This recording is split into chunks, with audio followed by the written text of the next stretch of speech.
Selamat pagi anak-anak semuanya. Bagaimana kabar kalian? Bapak harap kabar kalian di rumah dalam keadaan sehat dan baik selalu. Anak-anak yang terkasih, bertemu kembali dengan Bapak Endi Prianto dalam pelajaran pendidikan agama Katolik. Nah, anak-anak yang terkasih, pada pertemuan minggu yang lalu kita sudah belajar dengan judul hak dan kewajiban sebagai anggota masyarakat.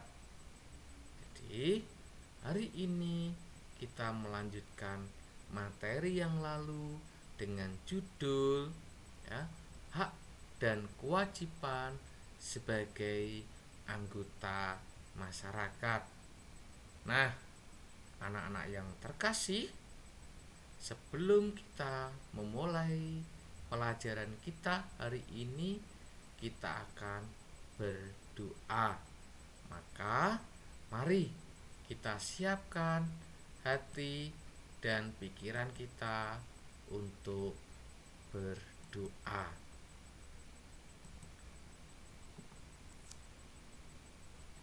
Dalam nama Bapa dan Putra dan Roh Kudus. Amin. Allah Bapa yang Maha Kasih, Engkau telah menganugerahkan tanah air Indonesia.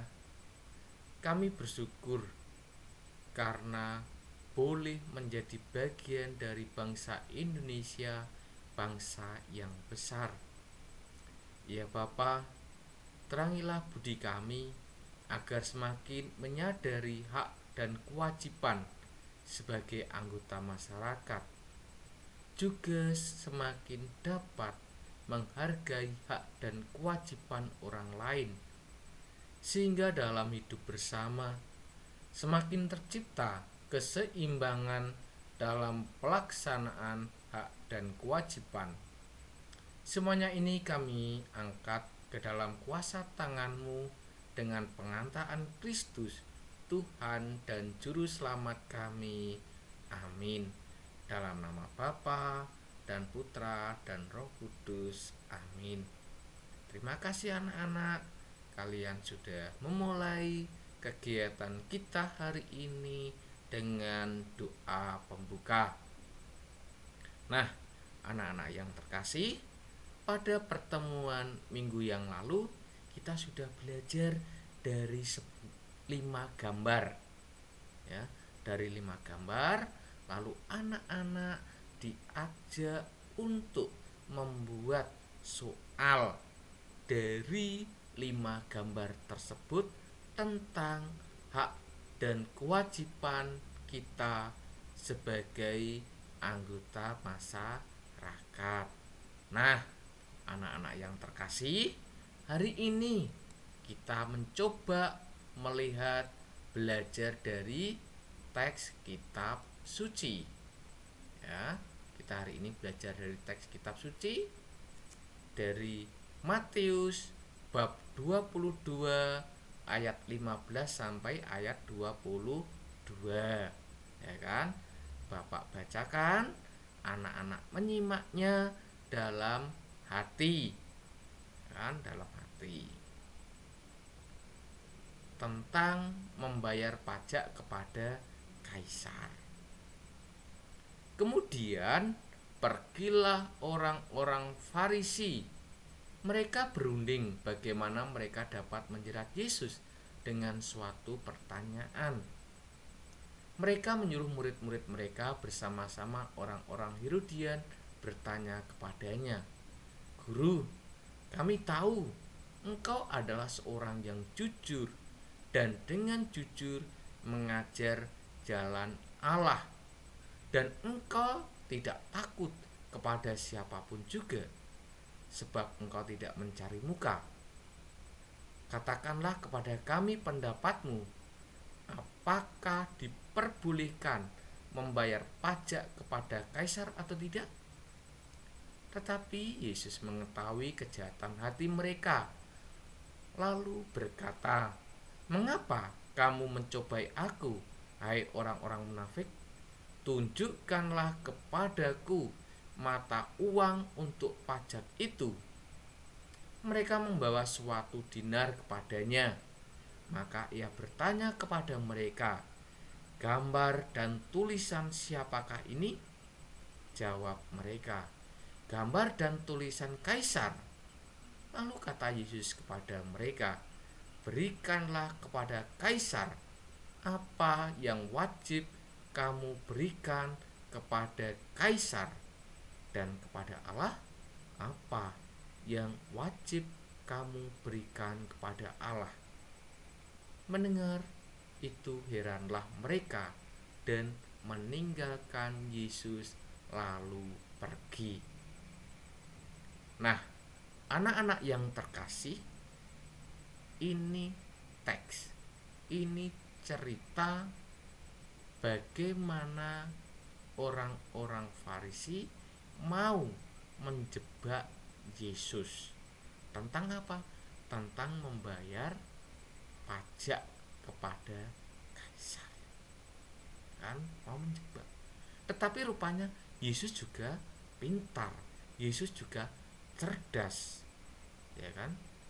Maka Yesus membuka hati kepada orang-orang Farisi yang menjebak Yesus tersebut. Nah, anak-anak yang terkasih, untuk memahami, ya kan, untuk belajar teks kitab suci tersebut, ada pertanyaan yang bisa anak-anak kerjakan. Ada 4 pertanyaan. Yang pertama, apa sih yang diajarkan Yesus kepada kita tentang sikap yang harus kita miliki dalam hidup bermasyarakat dan bernegara? Jadi apa yang diajarkan Yesus kepada kita tentang sikap yang harus kita miliki dalam hidup bermasyarakat dan bernegara? Ya kan? Lalu yang kedua, berikanlah kepada Kaisar apa yang wajib kamu berikan kepada Kaisar, dan kepada Allah yang wajib kamu berikan kepada Allah. Lalu pertanyaannya, bagaimana kamu memahami sabda Yesus tersebut dalam hidup sehari-hari sebagai orang beriman yang hidup di tengah-tengah masyarakat? Ini tentu tidak hanya berlaku kepada orang Katolik, tetapi juga bagi kita semua yang berlainan agama. Bagaimana pendapat kamu memahami sabda Allah dalam hidup sehari-hari sebagai orang beriman di tengah-tengah masyarakat? Lalu yang ketiga adalah, jadilah 100% warga gereja dan 100% warga negara Indonesia. Jelaskan maksud kalimat tersebut dengan kata-katamu sendiri. Misalkan, jadilah 100% warga Muslim. Jadilah 100% warga Hindu, Buddha, Konghucu, Kristen. Ya kan? Silahkan sesuai dengan agama kalian masing-masing. Ya. Lalu yang keempat adalah, bagaimana sebaiknya kita dalam melaksanakan hak dan kewajiban kita. Jadi bagaimana sih sebaiknya kita dalam melaksanakan hak dan kewajiban kita? Nah, anak-anak, itulah pertanyaan untuk yang bisa kalian kerjakan untuk memahami, ya kan, teks kitab suci tentang membayar pajak kepada kaisar. Ngerti ya anak-anak ya? Paham ya? Oke, Bapak harap kalian paham, kalian mengerti. Karena apa?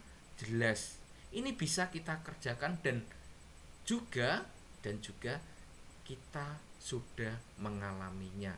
Tinggal kalian menuliskannya. Ngerti ya? Oke. Baik, anak-anak. Setelah kita melihat teks kitab suci, kita akan mencoba melihat peneguhannya. Mari kita coba lihat peneguhannya.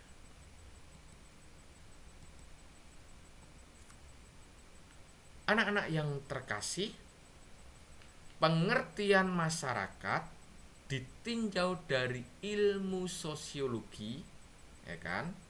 Dari ilmu sosiologi diartikan bahwa seluruh susunan terdiri dari macam-macam kelompok, organisasi, dan anggota dengan status dan peranan yang berbeda-beda yang memiliki sejarah yang sama.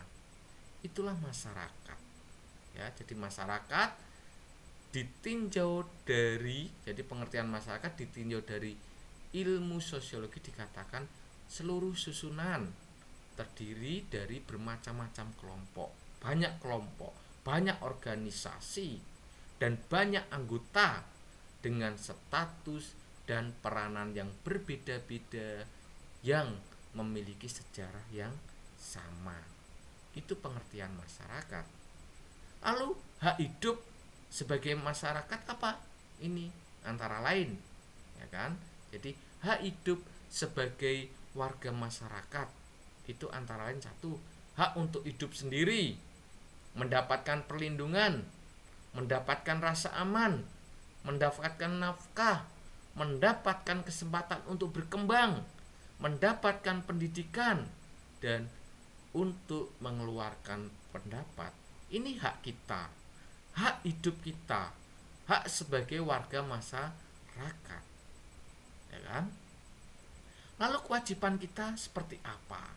Kewajiban kita sebagai anggota masyarakat antara lain satu, menjaga ketertiban umum, memelihara keamanan, mengupayakan kesejahteraan, memelihara kebersamaan, kerukunan demi keharmonisan hidup bersama. Itu kewajiban. Lah, hidup bermasyarakat, pertanyaannya apa?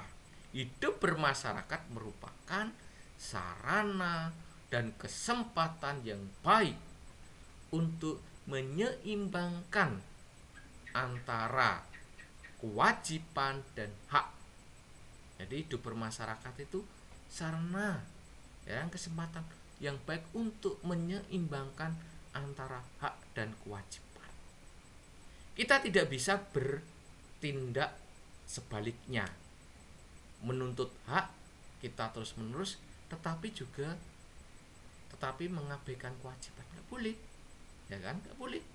Kita menuntut hak tetapi kewajiban kita tidak kita lakukan. Demikian pula kita, ya kan, menuntut kewajiban kita sementara haknya tidak kamu berikan. Lah, kewajiban itu harus terarah pada kepentingan yang bersifat lebih luas daripada pribadi. Jadi kewajiban itu terarah pada kepentingan yang bersifat luas, tidak inklusif, tidak untuk pribadi atau diri sendiri. Nah, itu peneguhannya.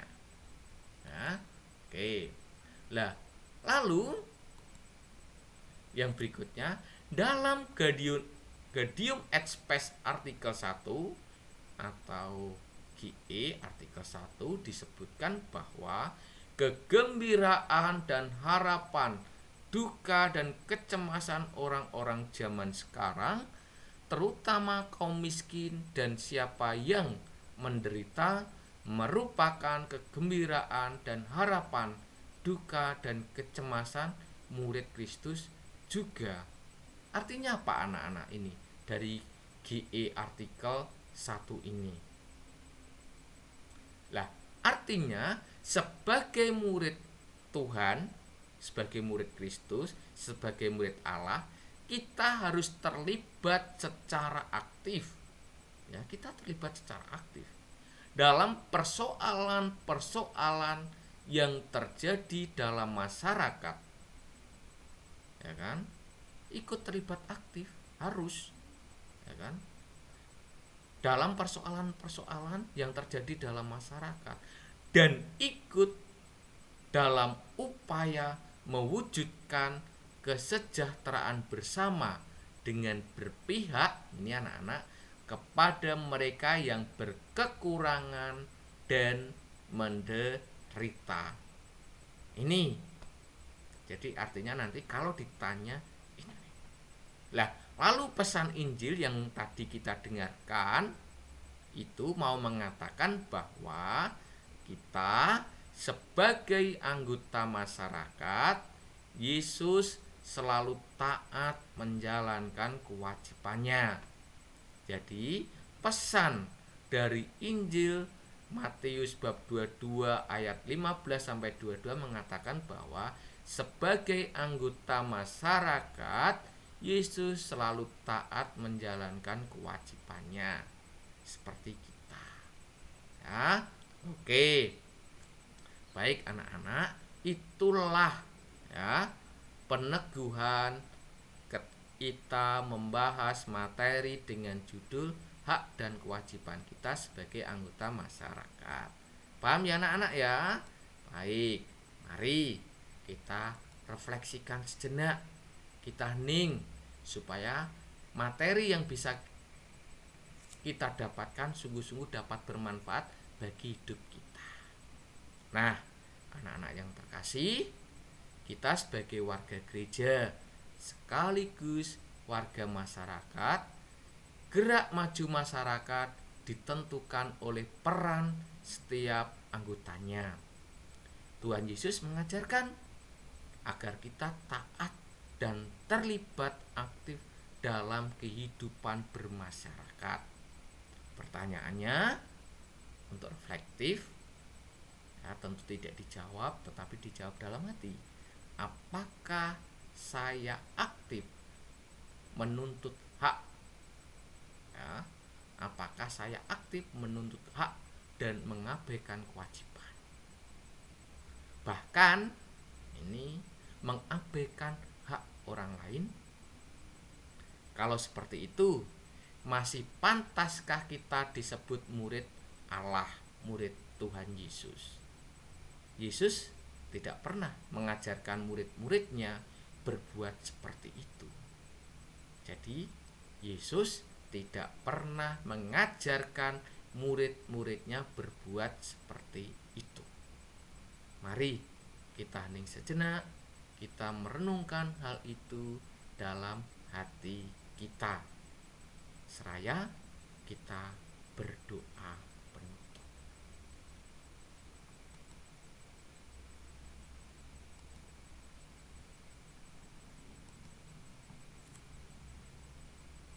Dalam nama Bapa dan Putra dan Roh Kudus. Amin. Ya Bapa, kami bersyukur karena Engkau mendampingi kami. Kami mohon semoga kami menyadari kewajiban kami untuk mengusahakan perkembangan gereja sebagai garam dan ragi bagi kehidupan bermasyarakat. Berilah kami kebijaksanaan dalam meningkatkan masyarakat dan gerejamu. Demi Kristus Putramu Tuhan dan pengantara kami. Amin. Santo Fransiskus Xaverius, doakanlah kami. Amin. Dana Bapa, Putra dan Roh Kudus. Amin.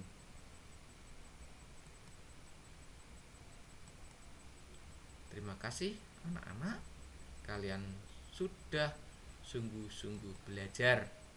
Silakan kirim foto yang sudah Anda kerjakan, terutama dari teks kitab suci tadi, ke WA atau juga lewat Classroom. Tetap semangat, jaga kesehatan, Tuhan memberkati. Kalau ada pertanyaan, saran, tulis di halaman komentar YouTube Bapak. Terima kasih. Bye-bye.